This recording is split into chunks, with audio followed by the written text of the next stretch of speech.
obesidad como la saciedad, que va a ser lo que voy a comentarles. De todos estos genes, el gen FTO, Fat Mass and Obesity Associated, es el gen más relacionado con la obesidad. Se encuentra en el cromosoma 16 y está en el 15 al 20% de todas las obesidades comunes, o sea, las socioculturales.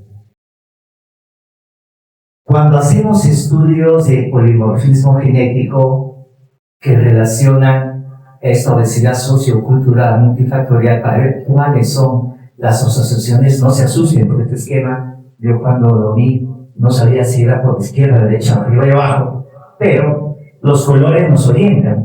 Entonces se analiza por unos software, hay unos software. Ayer les decía que el endocrinólogo tiene que estar muy pegado al genetista, ¿se acuerdan?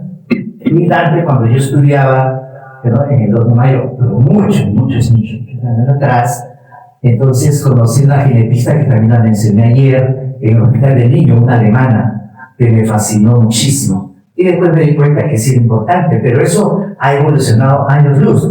Y hay unos software, que son estos, que están los nombres, que no los voy a leer, que permiten hacer asociaciones entre genes y parámetros como índice de masa corporal, circunferencia abdominal, diabetes tipo 2, etc. Y cuando yo aplico el GWAS, que es un estudio genético de asociación comparando DNA de personas afectadas y no afectadas, es que podemos definir que el gen FTO, que está aquí, miren, muy pegadito al gen de MCD4, de todos esos genes, es el que se asocia más a obesidad. ¿Y qué importancia tendrá esto? No lo sabemos, ¿no? Estamos todavía trabajando el tema genético y obesidad desde el punto de vista cultural.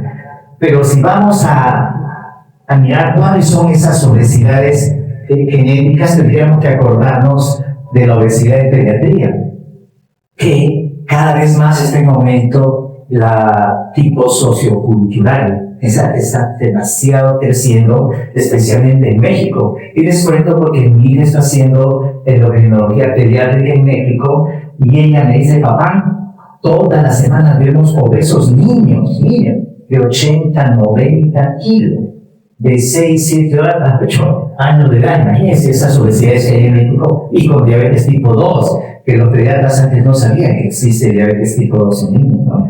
Entonces, el aumento de esto puede de pronto recordarles, o tenemos ya los tenemos que recordar, que es sobrepeso, obesidad y obesidad extrema en niños.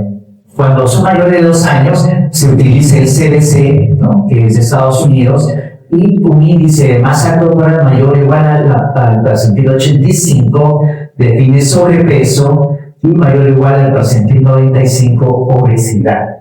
En menores también está la definición y hay que aplicarla.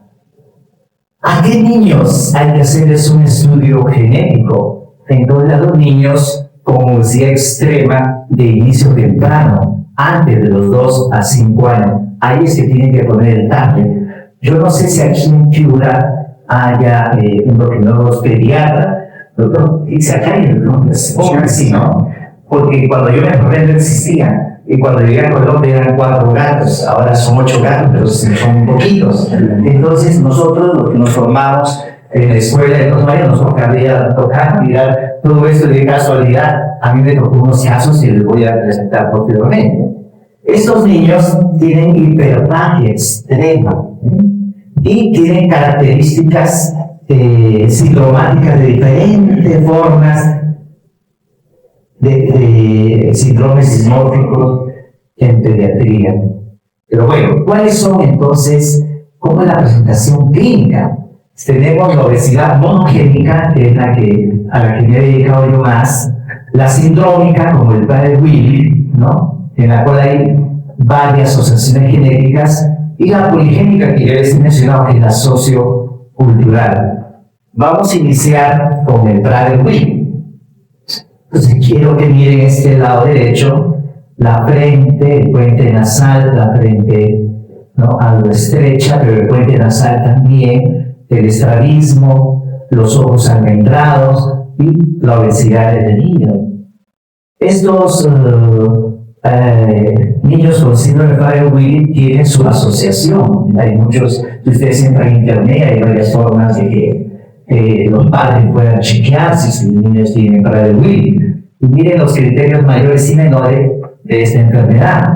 Hipotonía neonatal.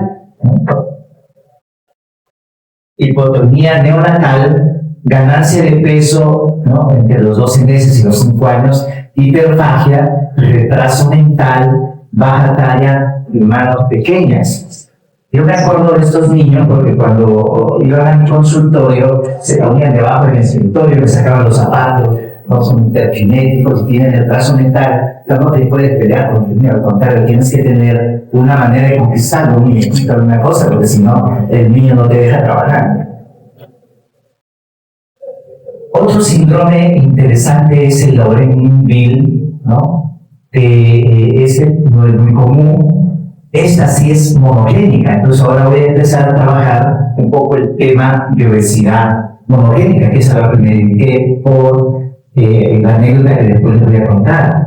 El 90% de estos pacientes de Laurent-Mille tienen obesidad, hay retinitis pigmentosa, estrabismo, cataratas, polidactilia, raquidactilia y sindactilia, o sea, las manos son muy características, hay retraso mental, hipogonadismo y falla renal.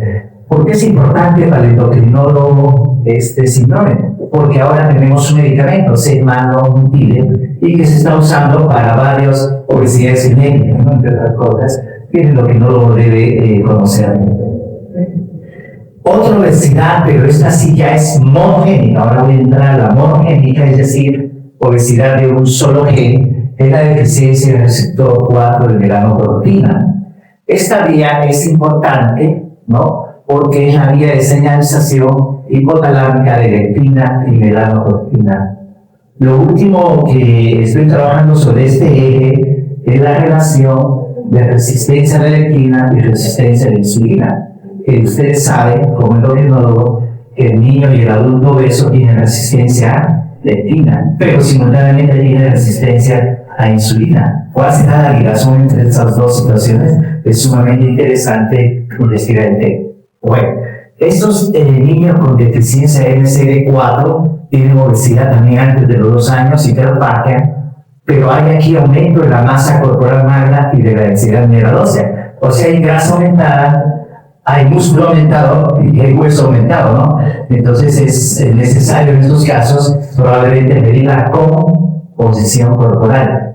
Yo creo que un tema muy importante para los endocrinólogos es la composición corporal. Cada día esto está cobrando muchísima importancia, y aquí ustedes tienen también bioimperancia, aunque el gol estándar es la densitometriosis. Entonces la función reproductora en este caso es normal, es la deficiencia de MCD4. Hay otro gen que también se puede alterar y es el gen de la melanocortina, puede ser que es la molécula madre, ¿no?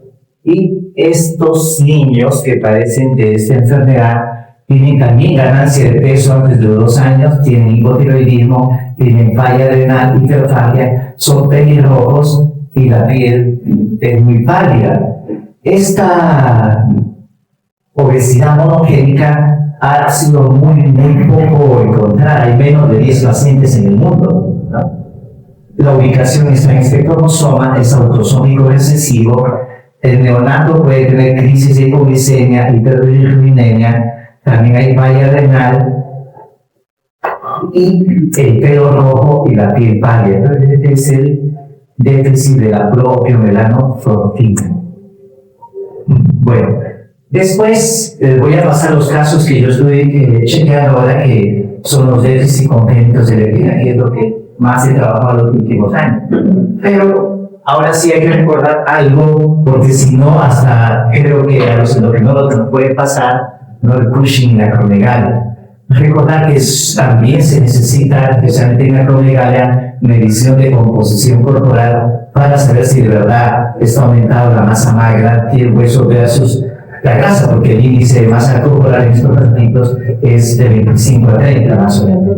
Pero anecdóticamente, miren, esta persona, que es una comediante y actriz estadounidense, en 2018 y en 2024. Lógico que el endocrinólogo sabe que lo más común que produce el Cushing es el uso de esteroides, ¿no? Eso lo conocemos todos, ¿no? Y son casos que hay que saber determinar y como en este caso que me significó casi 2 meses de trabajo en la clínica donde yo me desenvuelvo, en la clínica de Country de Bogotá. Este caso se llama dolor crónico lumbar intratable con un Cushing adrenal. Entonces, en septiembre del año pasado, ese es uno de mis últimos pacientes, la mandé a hospitalizar para hacer una suprarrenalitomía izquierda laparoscópica, tipo, no locura, ¿verdad? Todos los médicos, no, ¿cómo así te hospitaliza usted para hacer eso? Miren el cuento. Esa mujer de 79 años tenía un dolor crónico, ¿no? Estaba con bomba de infusión continua de analgésicos en la zona lumbar por problemas ortopédicos múltiples, pero 2 años antes los médicos de la clínica donde yo trabajo le detectaron un incidentaloma adrenal 2 años, y dando vueltas y vueltas y vueltas, y nadie le da importancia al famoso incidentaloma adrenal. La señora además tenía hipertensión, era diabética, también tenía osteoporosis, de vez en cuando hacía hipocalemia leve, y tenía una patología que es muy común en nuestro país, Colombia, que es hipotiroidismo primario. Supongo que acá también, ¿no? Muchísimo, es lo más común que vemos los endocrinólogos. Miren las hospitalizaciones de los últimos años. Esa señora vivía en el hospital y nadie le hizo caso al incidentaloma. Nosotros cuando para hospitalizar, lógicamente unos días antes, le pedimos un cortisol urinario de estar en 350, que es bastante alto. Acá está el número de referencia, y el ACTH lo tenía algo bajo, ¿no? Pero ¿por qué no le hacían caso? Como la señora recibía inyecciones de corticoides de vez en cuando para el dolor, el ortopedista, cualquier cristiano colega, ¿no? Le ponen el los médicos y llaman, eso es por los esteroides, que ella tiene la pinta de Cushing. Pero los exámenes eran estos. En el TAC se ve el incidentaloma, mírenlo. Aquí también se ve incidentaloma, entre comillas, ¿no? Y resulta que nosotros nos arriesgamos, hicimos todos los estudios y la mandamos a operar, ¿no? Se operó en septiembre del año pasado, se encontró una masa de 6 centímetros, ¿no? Con estas características. Mi colega, el doctor Andrés Muñoz, que es laparoscopista, cirujano general, tiene muchas especialidades. Entonces, miren a la paciente cómo se le hizo el día laparoscópico. El tema es de que la evolución fue muy tórpida. La evolución fue tan tórpida, ¿no? Que hasta para poder cicatrizar hubo problemas, hubo una eventación, hubo que hacer otra laparotomía, mejor dicho, múltiples problemas, pero luego de casi mes y mes pasadito, le pudimos dar de alta, aquí está la señora, y si era un Cushing adrenal, que estuvo con múltiples hospitalizaciones, vivía en el hospital y nadie de mis colegas le había dado importancia al famoso incidentaloma adrenal. Yo no sé si aquí ya estamos operando vía laparoscópica, Jesús. Eso es muy importante. Yo siento que ya los cirujanos con el endocrinólogo comienzan a trabajar la vía laparoscópica.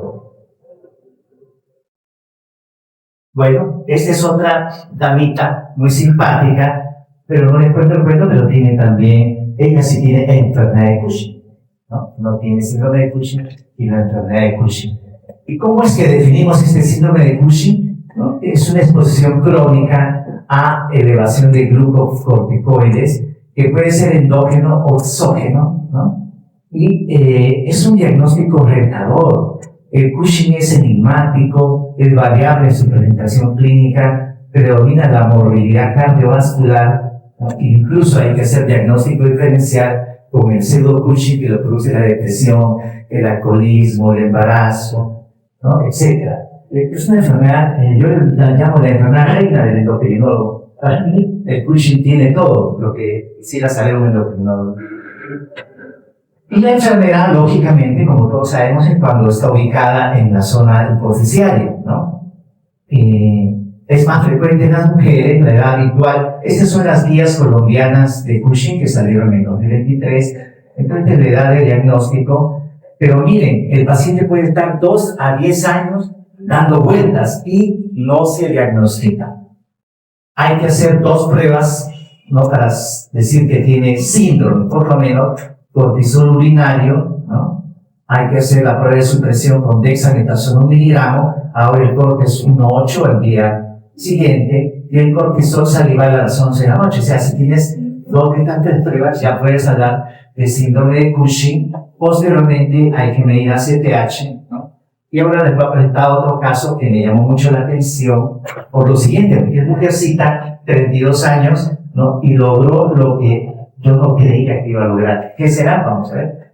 Ella entonces tiene un macroadenoma hipoficiario, ¿no? Productor de ACTH, se operó a los 22 y a los 26 años, ¿no? Pero luego de esas 2 cirugías comenzó a engrosarse un poco el lado izquierdo del hipófisis, ¿no? Sin demostrarse masas tumorales. Miren el índice de masa corporal como llegó a bajar tanto que ella se consiguió un novio. ¿Y qué pasó después? Vamos a mirar, pues esta la patología, la inmunohistoquímica, es productor de ACTH positiva y en el segundo también ACTH positivo, pero somatomedina C negativo. ¿Por qué lo presento? Les va a fascinar este caso, porque comenzó a elevarse otra vez, ¿no? Ese es perfil único, ¿no? ACTH alto, como ya habíamos hablado, ACTH alto, no suprime ACTH ni cortisol urinario, luego de las pruebas de supresión. Esta es la segunda cirugía, que volvió a tener que operarse por segunda vez, ¿no? Cambios postquirúrgicos. Lo interesante es que comenzó a subir la somatomedina C. Miren, 336 en 2019, 328 en 2019. Entonces, la resonancia sí estaba estable, pero la somatomedina C comenzó a subir y después apareció una imagen nerviosa a la izquierda de la cintura, y la somatomedina C siempre estaba alto, ¿no? Este es el primer tumor de la primera cirugía, ¿no? Para que vean que es un macroadenoma, pero muy bien. El asunto es, ¿por qué presento este caso? Porque está embarazada. Llegó la semana pasada, me dijo, doctor, lo logré, estoy embarazada. Dios mío, a esa paciente le di pacilidad, ¿no? Porque tenía 2 o 2. Era un tumor doblemente productor, tenía enfermedad de Cushing y tenía aumento de somatomedina C, es decir, era dual, ¿no? Y en esos casos se usa pacilidad. Ella es, claro, después que se operó, quedó un poco simpática, ¿no? Y se consiguió su peor estado. Y este es el uso de pacilidad en estos casos. También ayer hablábamos algo del cateterismo en senos petrosos. Hay casos en los cuales toca hacer, ¿no? Esto lo hacemos en la clínica del country, izquierdo y derecho, filtramos por la vía inferior con un colega que es entrenadísimo, es un neuroradiólogo experimentado, pero tiene que haber un equipo, eso no se puede hacer solo, ¿no? Tiene que haber un equipo de un anestesiólogo que sepa cómo funciona todo esto, la sala de cirugía ambulatoria, una bacterióloga, son casi 30 frascos que hay que tomar de muestras, ¿no? Y los endocrinólogos se aplican, nosotros no tenemos CDH, aplicamos desmopresina y medimos a los 5 y 10 minutos el lado izquierdo, el lado derecho, central y periférico para hacer las diferenciales y poder decir que la enfermedad está en algún lado puntual. Otro artista con acromegalia, que son los endocrinólogos, todos estamos muy sintonizados. Incluso aquí les cuento una anécdota. Uno de mis colegas, uno de mis amigos más cercanos, es el jefe de la Fundación Carpinterville y es el jefe de posgrado de la Universidad de Rosario de Endocrino. De un día me dice, Hernán, uno de nuestros alumnos tiene acromegalia, casi se nos pasa. Y era un alumno estudiante de medicina que solo mirándolo de lejos, entonces uno diagnostica acromegalia cuando es endocrinólogo, ¿no? El diagnóstico, acuerden ustedes, es por somatomedina C o IGF-1, y luego se puede hacer una prueba de supresión, ¿no? Con glucosa y hormona de crecimiento. Ahora sí, estos últimos minutos les voy a presentar a lo que me he dedicado en los últimos años. Entonces, un día estaba en Endocrine Society, hace muchos años, y me iba por los stands grandes, porque ahí daban helado, cafecito, a veces no tenía tanto dinero, y yo, así que dije, voy a visitar la parte de atrás. Entonces me fui por ahí, ¿no? Y había un caballero, una mesa chiquitica, y me acerqué a hablar con él y me dijo que él trabajaba en Estados Unidos en obesidad hemogénica. Uy, yo le dije, ¿qué es eso, doctor? Y me comenzó a contar, y y me dijo, cuando usted tenga sospecha de algo, que se enteró que yo trabajaba en Colombia, me decía, mándeme las pruebas y yo se las proceso. Esas pruebas costaban en aquella época como 2 o 3 millones de pesos. No es mucho, pero creo que aquí es 2.000, 3.000 soles más o menos, ¿no? Y yo le mandé varias pruebas y me contestó déficit de leptina, déficit de NCD4, entonces me fascinó y desde ahí me dediqué a eso. Y pude detectar estos 2 primeras pacientes que han sido documentadas en toda América, o sea, no está descrito en América del Norte ni América Central ni del Sur, los primeros casos de déficit congénito de leptina. Los publicamos nosotros en Genes con nuestro grupo de trabajo. Lo más interesante es que la primera Sandra se hizo cirugía bariátrica y quedó peor todavía después de la cirugía bariátrica. Entonces, ese es el déficit congénito de leptina. En el árbol genealógico, los papás eran primos hermanos y los tíos también eran familiares. Y aquí viene un dicho que creo que en Perú y Colombia se aplican, que en el campo, no en la ciudad, en el campo, el primo o la prima se arrima. Mira, ¿qué dicen así? ¿No? Bueno, entonces, yo lo detecté ya cuando eran mayorcitas, ¿no?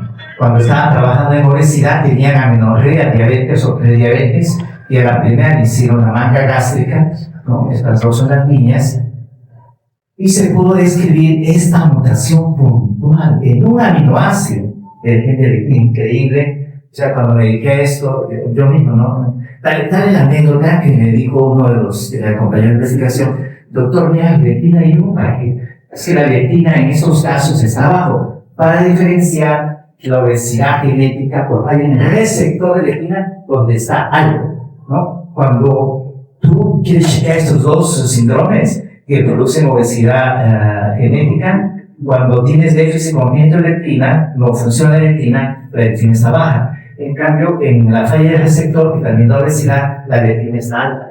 ¿Bueno? El asunto que aquí se puede entender un poquito mejor, esta es la alteración molecular que tienen mis pacientes, y esto es lo normal. Entonces, lo normal es que el gen de leptina se hace la síntesis proteica y la leptina disminuye el apetito y uno baja de peso. En cambio, aquí, la leptina que se produce es apoptosis porque, digamos, no es funcional y hay aleptinemia con obesidad desde muy temprano. Después de eso, nos dedicamos, bueno, ahora qué hacemos, y logramos que se les dé metrelektina. Metrelektina es el análogo de leptina que ya existe en el mundo, pero no tiene indicación en el déficit congénito de leptina. Ayer el doctor García me dijo que tiene un protocolo en lipodistrofias. En las lipodistrofias sí está aprobado el uso de leptina. Hay otra conferencia fabulosa que sus señoritas, ¿cómo es que es dual? Como en lo que uno no entiende, ¿no? Esta cualidad, la lipodistrofia no tiene leptina. Y la obesidad por déficit congénito tampoco tiene leptina. Y las lipodistrofias son flacos y sin grasa. Y estos son gordos. Entonces, por eso estoy interesado en esto. Me fascina. Entonces le dimos metrelektina y miren cómo bajaron de peso. Esta es Sandra, que bajó a 62 kilos más o menos, teniendo 160 kilos. Tal es así que me invitó a ser su padrino, ¿no? Para cuando se graduó de administrador de empresas. Y creo que ya consiguió novio. Bueno, entonces esta es la etapa. Miren cómo era ella misma. Y con leptina, cómo logró bajar de peso. ¿Quién me dice quién es él? Ajá, muy bien. Un día me llegó a visitar, pero no tenía, por si acaso, Cushing, no ni me planear. Si no lo pongo porque me fascinó desde que llegó a visitarme. Conclusiones. El 95% de la obesidad es sociocultural, no hay duda, pero existe las obesidades sindrómicas, poligénicas y monogénicas. El endocrinólogo tiene que lograrse de ellas. Promegaria de Cushing, no hay que olvidarlas. ¿Y para qué nos sirven las obesidades homogénicas? Porque son modelos humanos para entender la fisiopatología en el humano, no de la obesidad. Es sumamente interesante, porque existen los modelos de falla de la propia melanocortina, del receptor MCD4, del PCSK1, que ustedes aquí también tienen los PCSK9, porque ustedes los lípidos, ¿no? De leptina, de leptina y del receptor de leptina. O sea, esos modelos existen a la fecha. El déficit congénito de leptina, ¿no?, se relaciona con resistencia a la insulina, diabetes tipo 2, hipertensión y síndrome metabólico. Estas niñas, además de bajar de peso, regresionaron a diabetes, ¿no?, regresionaron a hipertensión, ¿no?, comenzaron a menstruar. La leptina también tiene que ver con el eje hormonal. Es fascinante. ¿Cómo el endocrinólogo debe sospecharlo? Cuando lo decía exacto de los 2 años de edad, ¿no? No sé si puedan medir leptina, pero ojalá se lo puedan hacer. Y el tratamiento con metroleptina revierte todas estas comorbilidades asociadas a la obesidad genética, ¿no?, tanto la diabetes, la hipertensión, la dislipidemia y la resistencia a la insulina. Entonces, esta es mi segunda charla. En la última de esta noche les daré el esquema que me preguntaron ayer de cómo el endocrinólogo debe suplementar vitamina D de forma más agresiva y el protocolo, cómo medir digamos, la diferencial de paratormona entre la glándula izquierda y derecha y mirar dónde está localizado el adenoma del paratiroideo. Muchas gracias por la invitación y por escuchar.